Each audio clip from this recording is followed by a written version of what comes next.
Great cities turned to dust long before we discovered the stones. The kings who built them, the priests who chanted at their altars, the artisans who carved their history, they all vanished into the silence of time. Yet, their final words did not fade. They remained, buried under layers of sand and sediment, waiting for the light. Some prophecies were too heavy for the past to contain. They survived because they were never meant to be forgotten. We dig through the ruins of empires and find the same warnings scrawled across broken tablets and weathered parchment. It is a chilling realization. A civilization can be erased from the map, its language silenced, its bloodline extinguished, yet its fear remains vibrant and sharp. We are not just excavating dead cultures. We are unearthing the blueprint of their collapse. These are not merely ancient curiosities. They are echoes, traveling across millennia, carrying the same weight as the day they were first inscribed. They survived the fires that consumed the libraries and the floods that leveled the capitals. Why do they refuse to die? The answer is not in the ink, but in the instinct. We hold on to these warnings because they mirror the cracks in our own foundations. The story of the end is the only story that never stops repeating itself. The warnings were never just ink on parchment. They were sights that burned into the collective memory. We see them in the dark, churning water, where the surface breaks to reveal the rising of the beast. It is not a creature of biology, but of chaos, emerging from the depths to reclaim the land. The water turns black. The air grows cold. We watch as the surface tension snaps, and the monstrous form ascends, casting a shadow that stretches over everything. Then, the scene shifts to the plains. The ground begins to vibrate under a rhythmic, relentless thud. It is the sound of the horsemen, moving across the ruins of a world that failed to protect itself. They do not gallop. They march with a steady, calculated pace that defies resistance. Every hoofbeat is a pulse, a countdown in the silence of a dying landscape. They cross the cracked earth, leaving deep furrows in the dust where empires once stood tall. The vision is constant. The rhythm is undeniable.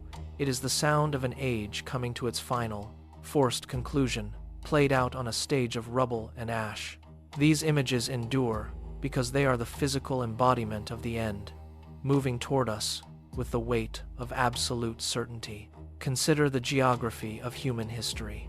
On one side of the globe, a civilization rises between two great rivers, charting the stars and fearing the tide. On the other, separated by thousands of miles of ocean and vast, unmapped wilderness, a different people observe the same erosion of their laws. They speak different tongues. They worship different gods. They live under different skies. Yet, when they set their quills to parchment or their chisels to stone, they record the exact same verdict. They describe the collapse of the city wall, the failure of the harvest, and the inevitable decay of the ruling order. This is not a coincidence of trade or migration. It is a shared, haunting recognition. Cultures that never met, separated by millennia, reached the same chilling conclusion, that the order they built is a fragile construct, easily shattered. They saw the same cracks appearing in their foundations. They felt the same tremors in their soil. Across the disparate maps of the ancient world, the warnings align with mathematical precision. The kingdoms fall, the cities burn, and the ages turn in cycles that no ruler can halt. It is a collective human vulnerability, a realization that the structure we cling to is not permanent, but a temporary stay against the inevitable return of chaos. Tonight, we step past the threshold of mere observation. We are no longer looking at the ruins from a distance. We are entering the darkest prophecy traditions in human history to see what remains inside.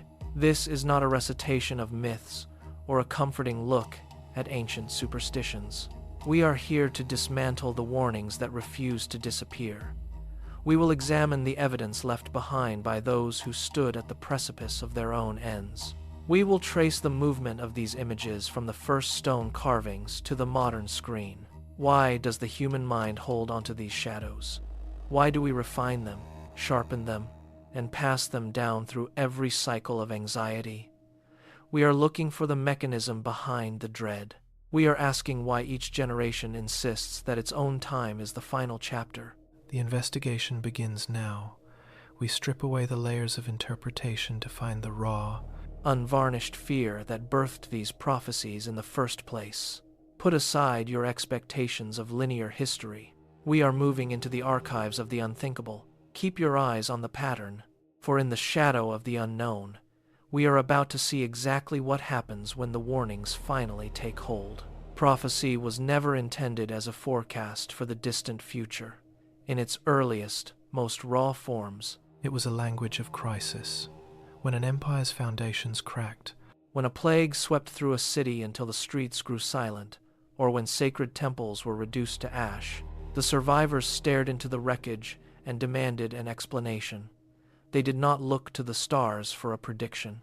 They looked to the ruins for a reason. These were not merely warnings of what might come. They were the desperate attempts of people to impose structure on a world that had suddenly turned against them. They wrote of divine judgment. They recorded the decay of moral codes. They documented the cyclical nature of power as it slipped through the fingers of their leaders. When the grain stores emptied and the borders collapsed, the act of writing became an act of survival.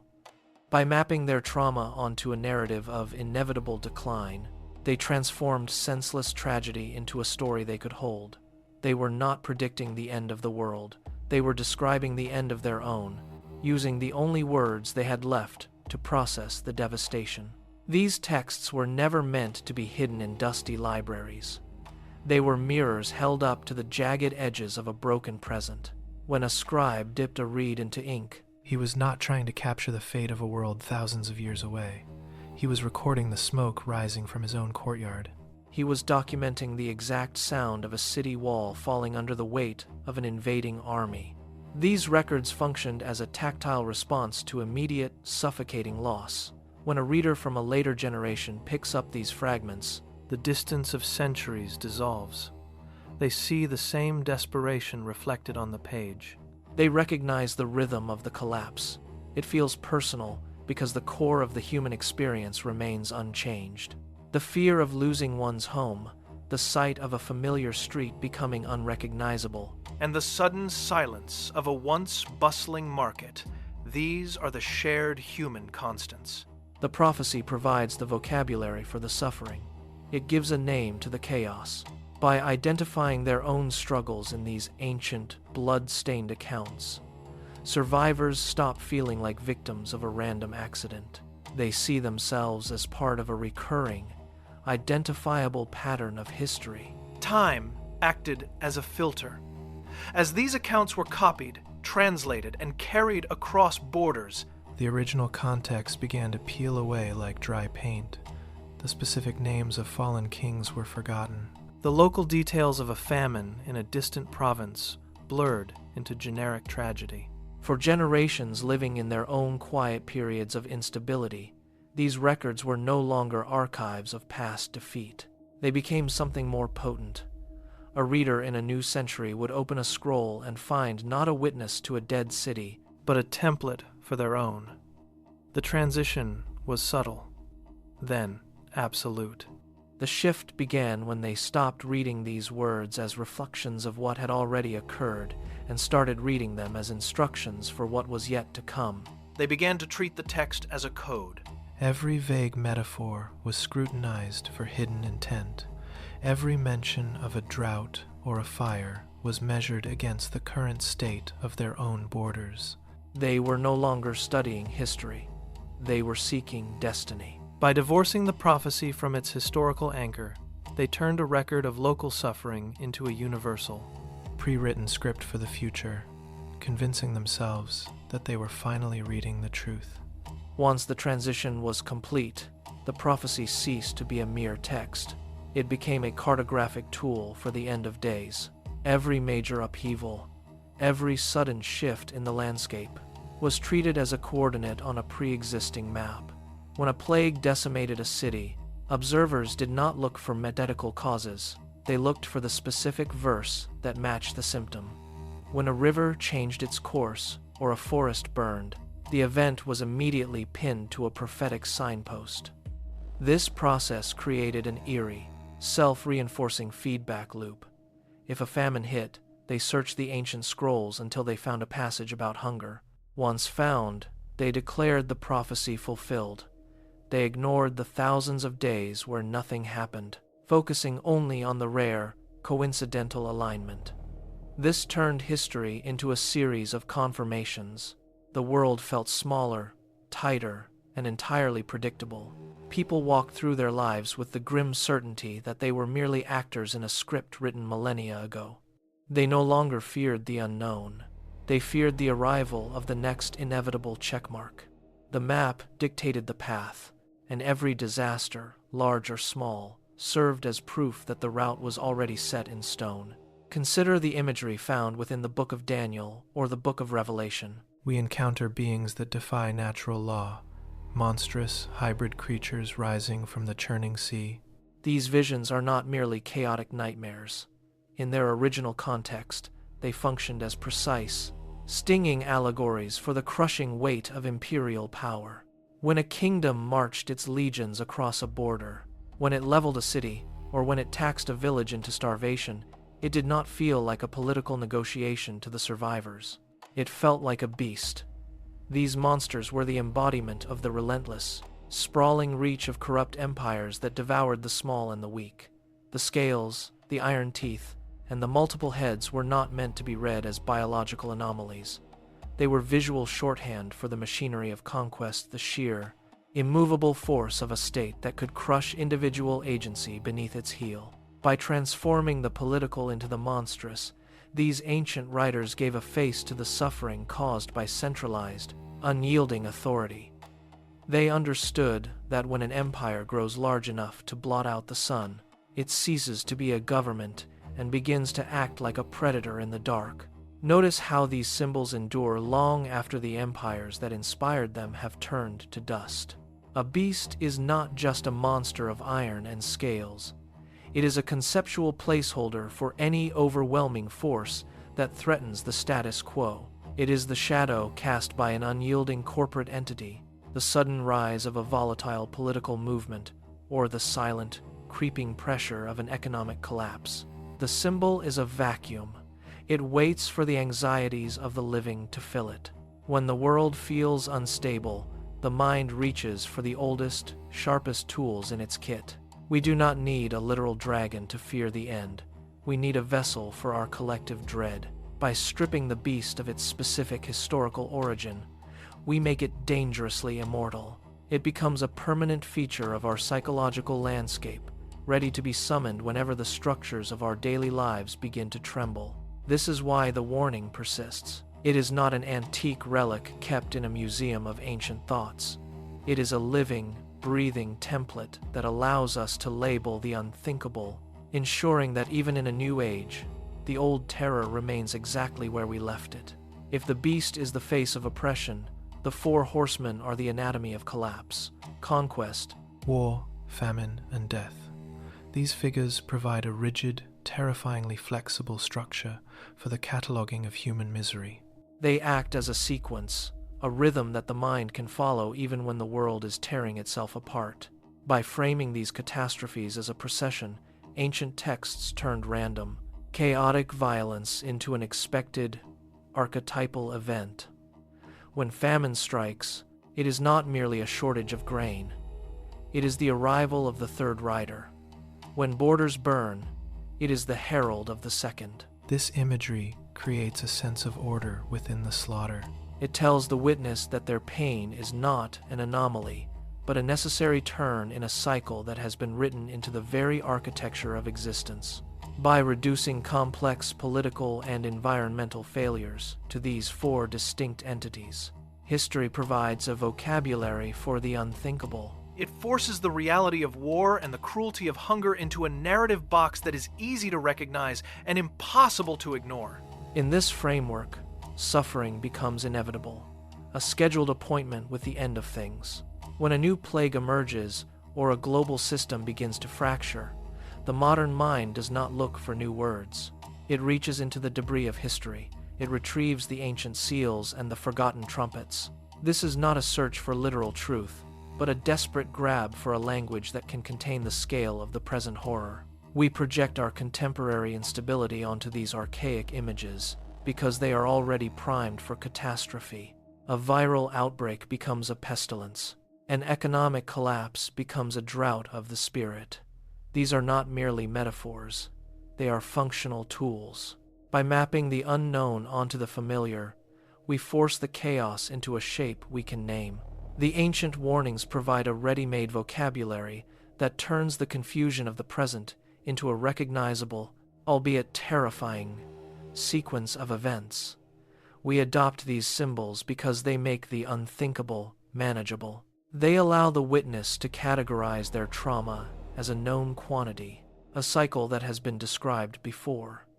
In the act of naming a crisis with an ancient seal, we strip it of its absolute randomness.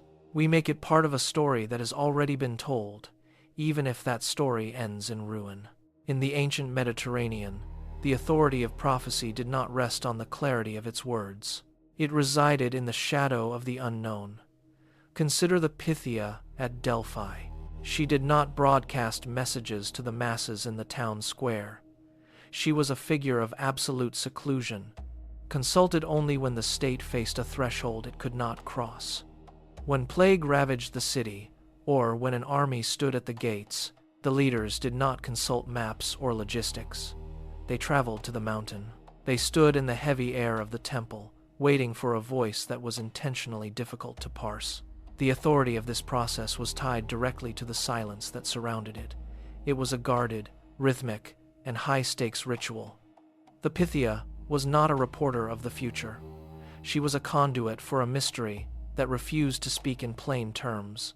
This lack of transparency was not a flaw. It was the source of her power. If a prophecy is too clear, it is easily broken by the passage of time. By shrouding the message in ambiguity, the oracle ensured that her words remained relevant to every emergency that followed. The mystery itself became the primary evidence of divine weight. The Roman approach to prophecy followed this same logic of strategic concealment. The Sibylline books were not public records to be read or debated. They were guarded with lethal intensity by a select council of priests. These documents were only extracted from their stone vaults in moments of absolute state peril. When the Senate faced a crisis that defied conventional strategy, they turned to these fragments. The power of the Sibylline books did not come from a coherent narrative of the future. It came from the deliberate lack of precision. A specific prediction is a hostage to the ticking clock if the event does not match the forecast. The authority of the seer collapses. In contrast, the Roman Sibylline prophecies were layered in metaphor and shifting symbols. Because they were never fully defined, they could never be fully disproven. They remained a blank slate onto which every generation could project its own specific anxieties. This ambiguity was not a byproduct of the writing. It was the primary mechanism of its survival. By refusing to provide a clear map, these texts ensured they would never be rendered obsolete by the arrival of a reality that contradicted them. They persisted because they were vast enough to contain any disaster. When a text is damaged, it gains a new life. Ink fades on the papyrus. Worms eat through the center of a page. A name is lost to time. In these jagged absences, the reader finds the space to step inside. The missing context acts as a vacuum, drawing the mind into the void to construct what is not there. This is where prophecy ceases to be a static record and becomes a collaborative act. We see a broken sentence, and we do not see a mistake. We see a secret waiting to be decoded. If the author is unknown, or the language is a maze of metaphors, the reader assumes the burden of interpretation. They fill the blanks with their own current, pressing fears.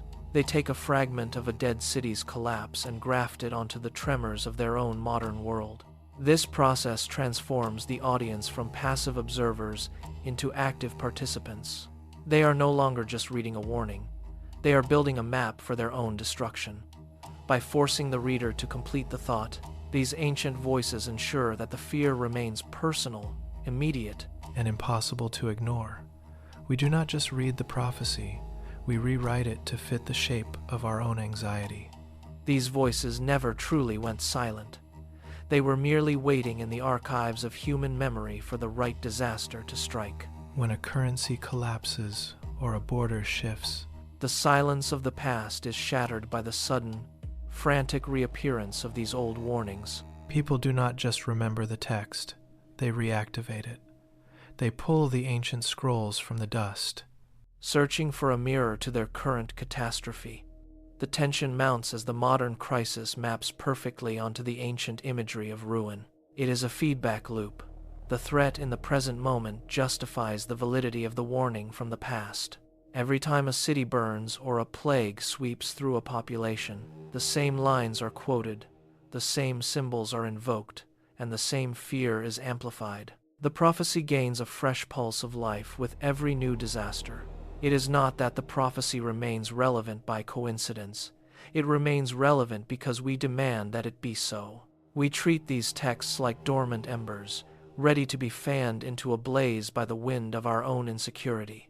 As the crisis deepens, the voice of the prophet becomes indistinguishable from the sound of our own panic. The fear of collapse is not a local infection. It is a universal rhythm.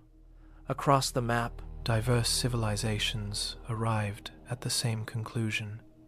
The structures holding their world together are not eternal.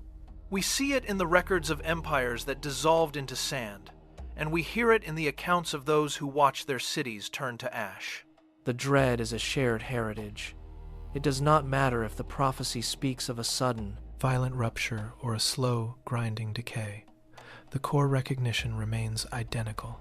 We feel the same tremor when the foundations shift. Whether it is the desert nomads marking the decline of their wells, or the city builders noting the rot in their institutions, the message is the same. The clock is ticking. This realization creates a global synchronization of panic. It turns the history of human progress into a countdown. We are not just observing isolated failures anymore. We are mapping a collective trajectory toward an end. The borders between cultures vanish when everyone is looking at the same horizon, waiting for the sky to break. Every tradition acts as a different gear in the same machine, driving humanity toward the inevitable moment where the current order gives way to the next. The panic of the present finds a colder, sharper reflection in the north. We step away from the crumbling stone of human empires to witness the Norse cycle of Ragnarök. Here, the end is not a failure of men, but a failure of the divine. The gods themselves sit upon their thrones, watching the shadows lengthen, knowing their own expiration date is carved into the foundation of the universe. This is the ultimate escalation. If the architects of order, the masters of the storm and the sky, cannot survive the turning of the age, then the fragility of our own world becomes absolute. We are not watching a mere kingdom fall. We are watching the cosmos lose its grip. The prophecy of Ragnarök demands a total sacrifice. It strips away the illusion of divine protection and replaces it with a singular, terrifying fact. The end is a necessity for renewal. The gods wait in the halls of their fading strength, counting the winters. They do not fight to prevent the end. They prepare to face it. This shift in perspective turns the fear of collapse into a cosmic mandate.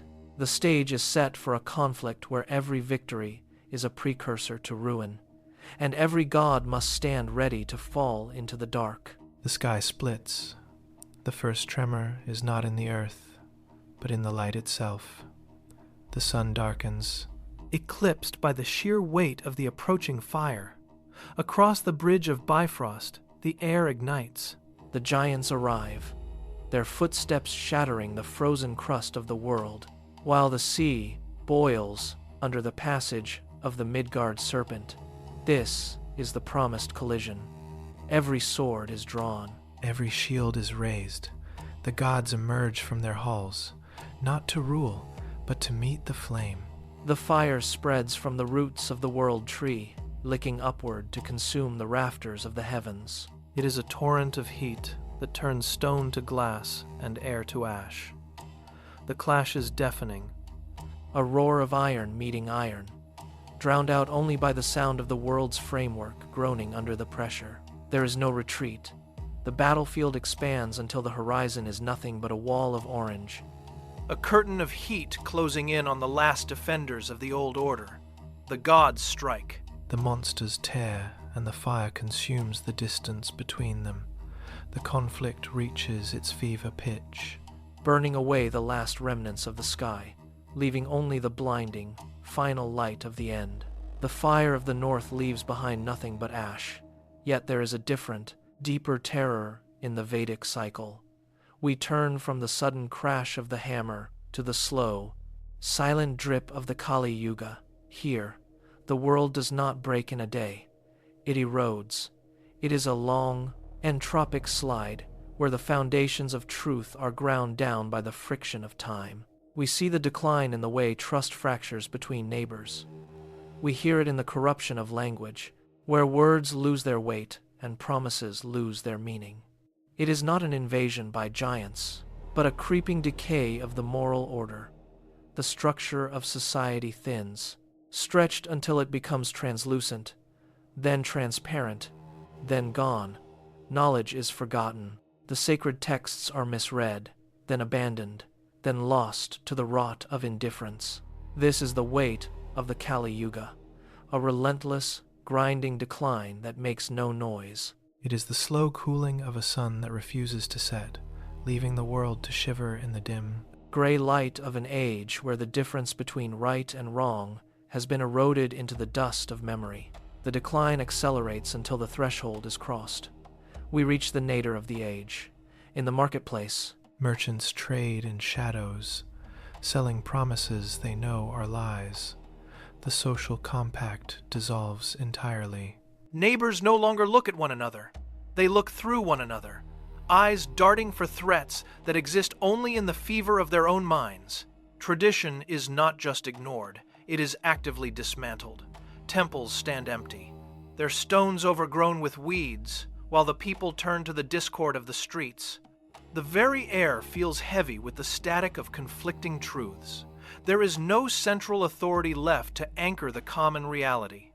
Every voice claims dominance, yet no voice carries weight. People wander through cities that have become labyrinths of paranoia, where the simple act of remembering the past is treated as a dangerous subversion. The boundaries between the sacred and the profane are completely erased. Logic has been replaced by a desperate, frantic scramble for survival. In this state of total confusion, the world stops moving forward and begins to circle itself, trapped in a cycle of suspicion that consumes the last remnants of human connection. The light has not just dimmed, it has been extinguished, replaced by a suffocating, absolute silence. We face two distinct mirrors of the end. One shows the world shattered by a single violent blow, like a hammer striking glass. The other shows the world dissolving like salt in a rising tide. Whether it is the sudden, fiery conflict of the Norse gods or the slow, grinding erosion of the Kali Yuga, the destination remains identical. We map these events through different lenses, yet they converge on a single, cold truth. The architecture of our civilization is not stone, it is brittle clay. We look at the ruins of cities burned to the ground and see the warning. We look at the quiet, steady loss of truth in our own time and see the same message. These prophecies are not merely stories of what might happen. They are observations of what always happens. A kingdom rises, a structure forms, and eventually, the weight of its own existence causes it to buckle. It does not matter if the collapse comes with a roar or a whisper. Every wall we build, every law we write, and every border we draw is a temporary defense against an inevitable return to chaos. The images change, the players rotate, but the fragility of our world remains the only constant. The focus shifts from the grand, dusty epics of the past to the domestic parlor. We move from the sibyls of antiquity to the modern seers like Nostradamus and the whispered legends of Baba Vanga. These are no longer figures confined to temples or hidden in crumbling scrolls. They sit at our kitchen tables. They occupy the digital feed. The prophecies of the past were about the fate of empires. But the modern seer brings the threat into the individual living room when a name like Nostradamus is invoked. It is not to discuss the distant turning of an age, but to interpret the headlines of the morning paper. The threat feels immediate because the language has been sanitized for mass consumption. We see these names printed in bold ink on bookstore shelves. We hear them cited in late-night broadcasts. The gap between the seer and the observer has vanished. By bringing the prophecy into the immediate, personal sphere, the warning ceases to be a philosophical concept. It becomes a household object, as common as the morning news, turning every global tremor into a personal, impending crisis. The distance is gone. The threat is now sitting right across the room, watching the clock tick down. The mechanism is silent, clinical, and relentless. When a tragedy strikes, the modern observer does not look forward. They look back. They reach for the shelf, pulling down dusty quatrains and fragmented oral histories with trembling fingers. They scan the lines, ignoring the context, ignoring the contradictions, searching for a single, jagged match. They hunt for the phrase that justifies the ruin. A plane disappears. A market crashes. A border flares into violence. Each event is immediately cross-referenced against the ancient archives. If they find a word that echoes the date, or a metaphor that resembles the geography, the hunt stops. They have their proof. The tragedy was not an accident of history. It was a script. This backward glance serves a specific, hidden function. It turns the raw, jagged edges of a catastrophe into a smooth, pre-written narrative. It provides the comfort of a master plan, even if that plan is a nightmare. By proving it was foretold, the observer strips the event of its random, terrifying power. They replace the chaos of the present with the cold certainty of the past. They do not want to see the future. They want to believe that someone, somewhere, held the pen before the ink even touched the page. The engine of prophecy requires a constant fuel of discarded errors. For every accurate hit, there are 10,000 failures left to rot in the dark, a prediction of a global plague that never comes. A date for the end of the world that passes with nothing but a quiet sunrise. These are erased from the record as if they never existed. The human mind is a ruthless editor. It archives the rare, coincidental match with obsessive precision while dumping the failed warnings into a silent abyss. When a single word from a 16th century quatrain happens to align with a modern catastrophe, the connection is treated as a divine revelation. It is immortalized in headlines and shared until it acquires the weight of truth. This is not foresight. It is a game of probability played with a stacked deck. By ignoring the vast graveyard of wrong guesses, we manufacture a track record of perfection. We treat the survivor as the norm, ignoring the thousands of voices that whispered into the void and were answered by nothing. The prophecy stays alive not because it is true, but because we are programmed to forget how often it lied. We curate the past to validate our fear of the present, ensuring the cycle never breaks. We crave the master plan with a hunger that defies logic. It is a strange, paradoxical thirst. We would rather live in a world where our suffering is the result of a cruel, calculated design than one where it is the result of blind, tumbling chance. Randomness is the true enemy. It offers no explanation, no comfort, and no endpoint. If the fire is an accident of a struck match in the dark, then we are helpless. But if the fire was written in a book, if the destruction was a necessary chapter in a grand, harrowing narrative, then there is a structure to our pain. We hold on to the prophecy like a drowning man clings to a jagged rock. We prefer a nightmare plan to no plan at all. We would rather be victims of a cosmic script than witnesses to a chaotic void. This is the core of our defiance. By framing the end as a prophecy, we impose order upon the silence of the universe. We manufacture a reason for the ruin, a cause for the collapse, and a path for the inevitable. We do not want to be forgotten by history. We want to be part of the final, terrible design. Imagine the strike of the match, the sudden flare of sulfur, the hiss of combustion, the brief, intense light that illuminates the surrounding darkness. We are obsessed with that split second before the flame caught. We scour the archives, hunting for the one who saw it coming, the one who smelled the wood smoke before the blaze ever breached the walls.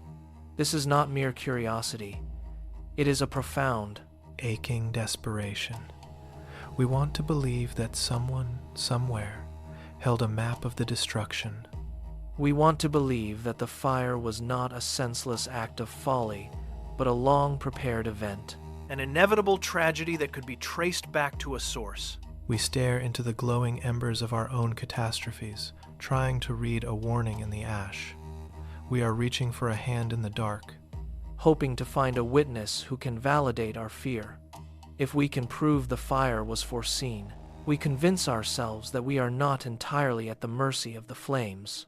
We are searching for an anchor in the heat, desperate to find a name, a date, or a line of ancient text that proves our suffering was not in vain.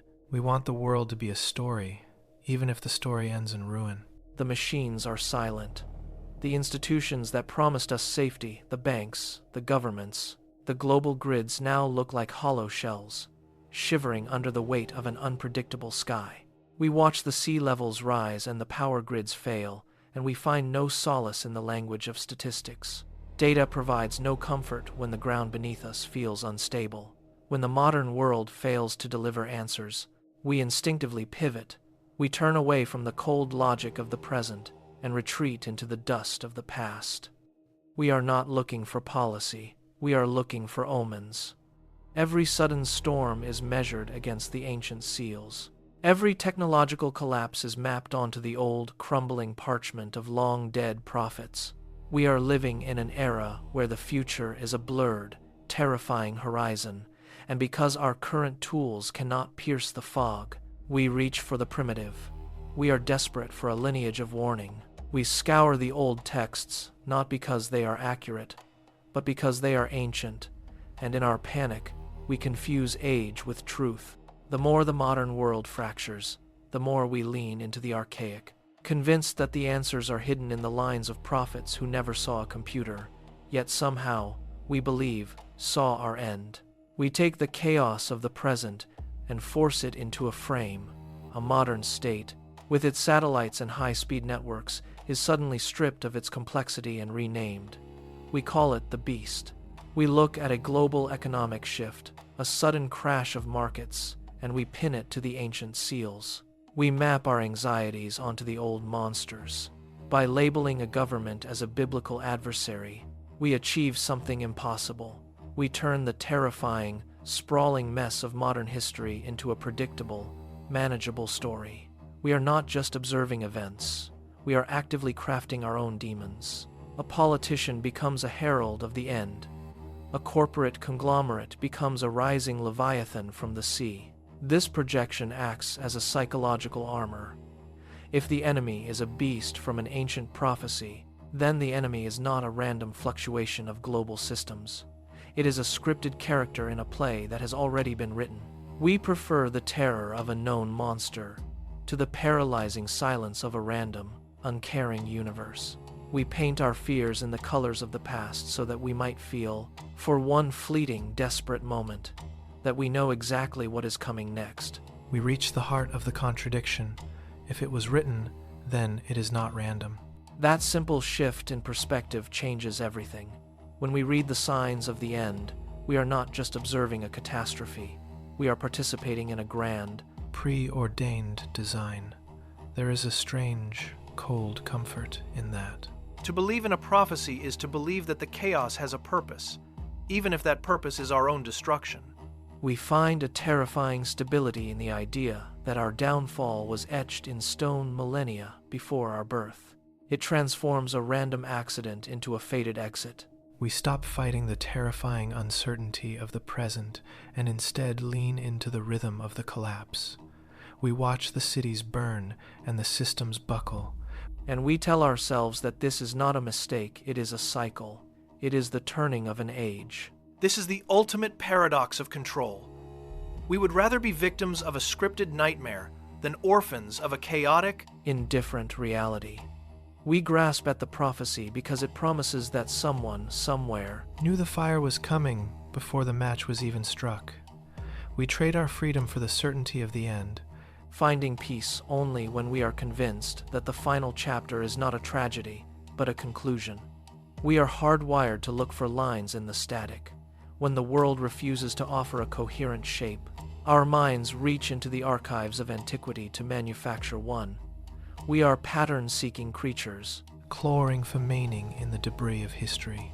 This is why we prefer a map, any map, to the freezing reality of a blank page. A map, even one that charts our total annihilation, provides a horizon we can track.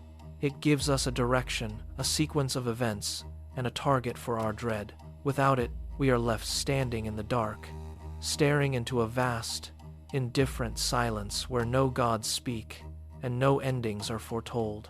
We choose the frightening map because it makes us protagonists in a cosmic drama rather than spectators to a random, meaningless decay. We stare at the ancient, crumbling parchment and trace the path of the disaster, convinced that if we can just identify the markers, we can survive the transition. We keep the map in our hands, gripped tight, because it is the only thing that stands between us and the raw, unscripted terror of a world that does not care if we exist at all. We would rather be lost in a nightmare we can name than adrift in a void we cannot control. We close the books now. The dust settles on the pages, and the voices of the ancient seers fall back into the silence of the library. We step away from the ruins we have examined, leaving the broken stones and the fragmented scrolls where they belong. There is a weight that comes with this knowledge, a heavy residue left by centuries of fear and anticipation. We carry it as we turn toward the door. The air changes as we exit the archive. The light of the present day hits the eyes, sharp and immediate. We are leaving the era of the oracle behind, but the echoes remain. These warnings did not vanish because they were never meant to solve the problems of the past. They were meant to anchor the anxieties of the present. As we walk out into the open, the world feels different. It is no longer a collection of signs waiting to be interpreted, but a physical space occupied by living, breathing reality. The map is folded. The ink is dry. We move forward, carrying the heavy understanding that while the prophecies are ancient, the impulse to gaze into the void is as fresh as the next sunrise. The cycle continues, but we are no longer looking for the exit. Consider the sheer resilience of these warnings. They have outlasted the very structures that gave them birth. Libraries filled with thousands of years of human thought were reduced to ash and smoke. Yet these specific, haunting predictions remained. Dynasties collapsed under the weight of invasion and plague, their names erased from memory, but the prophecies endured. They were carved into stone, etched onto clay tablets, and transcribed onto vellum, surviving the fires that claimed the rest of history. They persist because they are not merely words on a page, they are the reverberations of our deepest insecurities. Every time a city falls or a power structure fractures, these ancient echoes rise to meet the moment. They were never about the distant future. They were, and remain, the mirror of our fragility. We treat them as relics of a dead past, but they are active, living instruments of our own anxiety. They survived the sword, the flame, and the decay of time itself, not because they were true, but because they are the inescapable soundtrack to our own fear of ending. We have kept them alive, feeding them with every new crisis, ensuring that no matter how much the world changes, the warnings remain exactly where we left them. We reach the final threshold of this inquiry. We have traced the maps and parsed the symbols, but the hardest truth remains unsaid. It is not that these ancient voices predicted our demise. It is that we have made ourselves their willing subjects. The darkest prophecy is not written in the stars or carved into the crumbling stone of some long-dead temple. The true warning is that every generation, in every corner of the earth, eventually becomes convinced that it is the one to witness the final chapter. We look at our own time, our own turmoil, and we reach for the old scripts to validate our fear. We want the end to be a grand event, a cosmic conclusion that gives meaning to our suffering. We cling to the idea that the world is shaking because it is ending, rather than simply changing. This is the ultimate trap of the human mind, to mistake the sunset for the death of the sun. We are the architects of our own dread, convinced that the clock is striking 12 while the world continues to turn. We do not need a beast to rise from the sea or a horseman to ride across the plains. We carry the conviction of the end within us, waiting for the moment to name it. And in that naming, we believe we have finally seen the truth. The cycle closes, yet it never truly ends. Look at the patterns we have traced. They are not lines pointing toward a destination, but a circle drawn by our own hands. We stand in the wreckage of yesterday, pointing to the shadows of tomorrow, convinced that the change we feel is the final collapse. It is a quiet realization, isn't it? That the beast in the sea and the horsemen on the plains are merely reflections of the faces we see in the mirror. We are the ones who keep the flame of the prophecy burning.